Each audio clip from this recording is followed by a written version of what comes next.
ಶ್ರೀ ಗುರು ಬಸವಯ್ಯ ನಮಃ.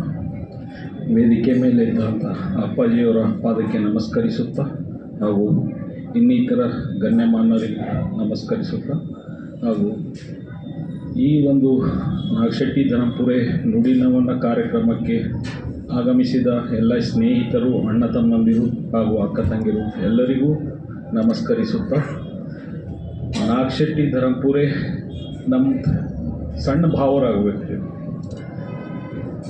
2000ದಾಗ ಮದುವೆ ಆಯಿತು ಅವ್ರದ್ದು. ಅವರು ಮದುವೆ ಆಗಿದ ನಂತರ ಈಗ ಒಬ್ಬ ಮೂಗರ ಮಕ್ಕಳು ಇದ್ದಾರೆ. ಅವ್ರಿಗೆ ದೊಡ್ಡ ಮಗಳು ಡಿಗ್ರಿ ಆಗಿದೆ. ಈಗಿಂದೇನು ಈಗ ರೀಸೆಂಟ್ ಮದುವೆ ಆಗಬೇಕಾಗಿತ್ತು. ಎಂಗೇಜ್ಮೆಂಟ್ ಡೇಟ್ ಫೈನಲ್ ಮಾಡಿದಂಗೆ ಮಾಡಿದರು. ಬಟ್ ಅನಿವಾರ್ಯ ಈಗ ಒಂದು ಈ ಮೊನ್ನೇನು ಇನ್ಸಿಡೆಂಟ್ದಾಗ ತೀರ್ಕೊಂಡು ಆ ಸಂಬಂಧವಾಗಿ ಸ್ವಲ್ಪ ಮುಂದೆ ಹಾಕಿದ್ದಾರೆ. 2ನೇ ಮಗಳು PUC ಇದ್ದಾಳೆ. ಇನ್ನೊಬ್ಬ 3ನೇ ಹುಡುಗಿದ್ದಾನೆ. ನಾವು 12 ವರ್ಷನವಿದ್ದಾನೆ, 8ನೇ ಕ್ಲಾಸ್ದಾಗಿದ್ದಾನೆ.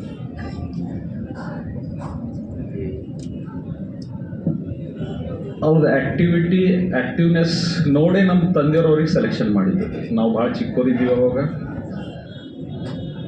ಅದಕ್ಕೆ ಯಾವುದೂ ಬ್ಯಾಡ್ ಹ್ಯಾಬಿಟ್ಸು ಇದ್ದಿಲ್ಲ ಅವ್ರಿಗೆ. ಫಿಸಿಕಲಿ ಫಿಟ್ನೆಸ್ ತನ್ನ ಜೀವದ ಪೂರ್ತಿಯಾಗಿ ಭಾಳ ಕಾಳಜಿ ವಹಿಸ್ಕೊತಿದ್ರು. ಆದರೆ ಇದು ಒಂದು ಹೆಂಗಾಯಿತು ಏನಾಯ್ತು ಅವ್ರು ನಮ್ಗೇನು ಹೇಳ್ತಿರ್ಲಿಲ್ಲ. ಅವ್ರಿಗೆ ಏನಾರ ಪ್ರಾಬ್ಲಮ್ ಇದ್ರೆ ಗೊತ್ತಿಲ್ಲ. ಬಟ್ ಪ್ರಾಬ್ಲಮ್ ಅಂತೂ ಅವರು ನಮ್ದು ಭಾವದೇರು ಇದ್ದಾರಲ್ಲ, ಏನಾರ ಇವ್ರ ಬಲ್ಲಿ ಇದು ಮಾಡೋಣ ಅಂತ ಮನಸ್ಥಿತಿನೇ ಇದ್ದಿಲ್ಲ ಅವ್ರ ಹತ್ರ. ಒಟ್ಟು ಏನೇನು ಆಸೆ ಎಂಬುದಿಲ್ಲ. ಬೀದರ್ ಲ್ಯಾಂಗ್ವೇಜ್ದಾಗ ಹೋದ್ರೆ ಆಸೆ ಎಂಬ ಚೀಸ್ ಇದ್ದಿಲ್ಲ ಅವ್ರಿಗೆ.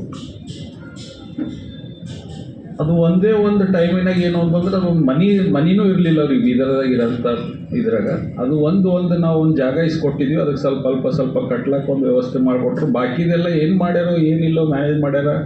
ಅವ್ರ ಬಲ್ಲಿ ಆನಂದರಾವ್ ಡಾಕ್ಟರ್ ಸಾಹೇಬ್ರ ಬಲ್ಲಿ ಅಂಥವ್ರ ಬಲ್ಲಿ ಸ್ವಲ್ಪ ಏನೇನು ಮಾಡ್ಕೊಂಡು ಬಿಟ್ಟಿದ್ದಾರೆ. ಅದು ಇವತ್ತಿರ್ಲಕ್ಕೆ ಒಂದು ಮನೆ, ಮಕ್ಕಳು ರೋಡಿ ಇಲ್ದಕ್ಕೆ ಒಂದು ವ್ಯವಸ್ಥೆ ಮಾಡಿಸ್ಕೊಟ್ಟಿದ್ದಾರೆ.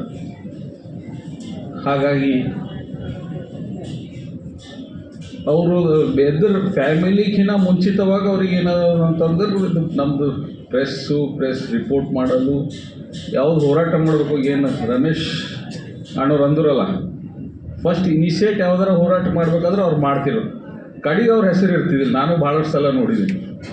ಇನಿಷಿಯೇಟ್ ಅವ್ರು ಮಾಡೋರು, ಕಡೆಗೆ ಯಾರ ಕ್ರೆಡಿಟ್ ತೊಗೊಂಡು.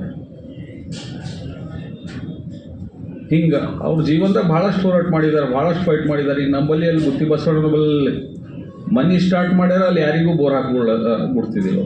ಅವ್ರು ಮನೆ ಕಟ್ಲಕ್ಕೆ ಸ್ಟಾರ್ಟ್ ಮಾಡ್ತೀವಿ. ಅವರು ಖುದ್ದಾಗಿ ಬೋರ್ ಹಾಕ್ಸ್ಬೋದಿತ್ತು, ಆದ್ರೆ ಹಾಕಿಲ್ಲ ಅವರು ಬಾಯಿ ಹೊಡೆದ್ರು. ಯಾಕಂತಂದ್ರೆ ಆ ಗುಡಿ ಬಲ್ ಅದೇನು ಗುಂಡದಾದ್ರೆ ನೀರು ಒಣಗ್ತಾವ, ಬೇಡ ಇದು ಚಾಲು ಮಾಡೋಣ ಅಂತಂದು ಫಸ್ಟ್ ಮನೆ ಇವ್ರದೇ ಅಲ್ಲಿ ಆ ಟೆಂಪಲ್ ಬಲ್ಲಿ.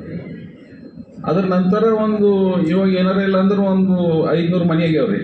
500 ಮನೆಗೆ ಯಾವ ಬಲ್ಲೂ ಬೋರಲಿಲ್ಲ, ಹಾಕೇ ಕೊಟ್ಟಿಲ್ಲ ಅವರು.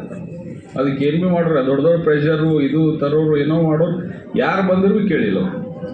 DC ಫೋನ್ ಮಾಡೋರು, ADC ಫೋನ್ ಮಾಡೋರು, ಕೇಳೋದ್ರೆ ಎಸ್ ಪಿ ಕೇಳೋದ್ರೆ ಗುಲ್ಬರ್ಗ ಮಾಡೋರು, ಗುಲ್ಬರ್ಗದಾಗ ಕೇಳೋದ್ರೆ ಬೆಂಗಳೂರು ಮಾಡೋರು. ಇಂಥ ಹೋರಾಟಗಾರರು, ಇಂಥ ಛಲವಾದಿ. ಮತ್ತು ಅವರು ಇಷ್ಟೊಂದು ಜನ ಸಂಪಾದನೆ ಮಾಡ್ರಂತಂತೂ ನನಗಂತೂ ಗೊತ್ತಿದ್ದಿಲ್ಲ. ಈಗ ಗೊತ್ತಾಗಲ್ಲ. ಅವ್ರು ತೀರ್ಕೊಂಡಿದ್ದ ದಿನ ನಾನು ನೋಡಿ ಮನುಷ್ಯ ಏನಾರ ಸಾಧಿಸ್ಬೇಕಾದ್ರೆ ಈ ಥರ ಸಾಧಿಸ್ಬೇಕು ಅಂತಂದು ನಂಬಲು ಇಚ್ಛೆಗಳು. ಇಂಥ ವ್ಯಕ್ತಿ ದುನಿಯಾದಾಗ ಮತ್ತೊಂದು ಸಲ ಯಾರೂ ಹುಟ್ಟಂಗಿಲ್ಲ. ಮತ್ತು ಆ ಥರ ಮನಸ್ಸೇ ಇಲ್ಲರಿ ಇವತ್ತಿನ ಜನ್ರೇಷನ್ದಾಗ. ಯಾರಿಗೆ ಮುಳುಗಿಸ್ಬೇಕು, ಯಾರಿಗೆ ತಿಳಿಸ್ಬೇಕು, ಯಾರಿಗೆ ಹಿಂಗೆ ಮುಗಿಸಿ ಯಾರು ಮನೆ ಹೊಡೆದು ಯಾರು ಉದ್ಧಾರ ಆಗಬೇಕು ಅಂತ ಅದೇ ಲೆಕ್ಕದಾಗಲ್ಲ. ಬಟ್ ಅವ್ರದ್ದು ಭಾಳ ಅವಕಾಶ ಇತ್ತು ಅವ್ರಿಗೆ. ಅವ್ರದ್ದು ಲೆಕ್ಕದ ಮೇಲೆ ನೋಡಿದ್ರೆ ಅವ್ರು ಏನೇನೋ ಮಾಡ್ಬೋದಿತ್ತು. ಅದ್ರ ತನ್ನೊಂದು ಸ್ವಂತ ಪೇಪರ್ದಾಗ ಭೀ ಗೌರ್ಮೆಂಟ್ದಾಗ ಇದು ಮಾಡ್ಕೊಂಡು ಈಗ ಇತ್ತೀಚೆಗೆ ಆಸೆ ಆಗಿತ್ತು ಅವ್ರಿಗೆ. ಅದಕ್ಕೆ ಒಂದು ದಿನಪತ್ರಿಕೆ ತೆಗೆದು ಶರಣ ನಾಡು, ಶರಣಭೂಮಿ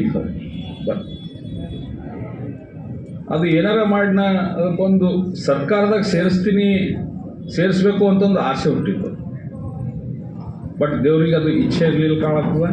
ಆಗ್ಯದ. ಅದು ಏನಾರ ಕೆಲಸ ಉಳಿದ್ರೆ ಅದಕ್ಕೆ ಮುಂದೆ ನಾವು ಮುಂದುವರ್ಸೋಣ. ತಮ್ಮದೆಲ್ಲ ಆಶೀರ್ವಾದ ಅವ್ರ ಫ್ಯಾಮಿಲಿ ಮೇಲೆ ಇರಲಿ, ನಮ್ಮ ಮೇಲೆ ಇರಲಿ ಅಂತ ಕೇಳಿ ನಂದು 2 ಮಾತು ಮುಕ್ತಾಯಗೊಳಿಸ್ತೀನಿ. ನಮಸ್ಕಾರ.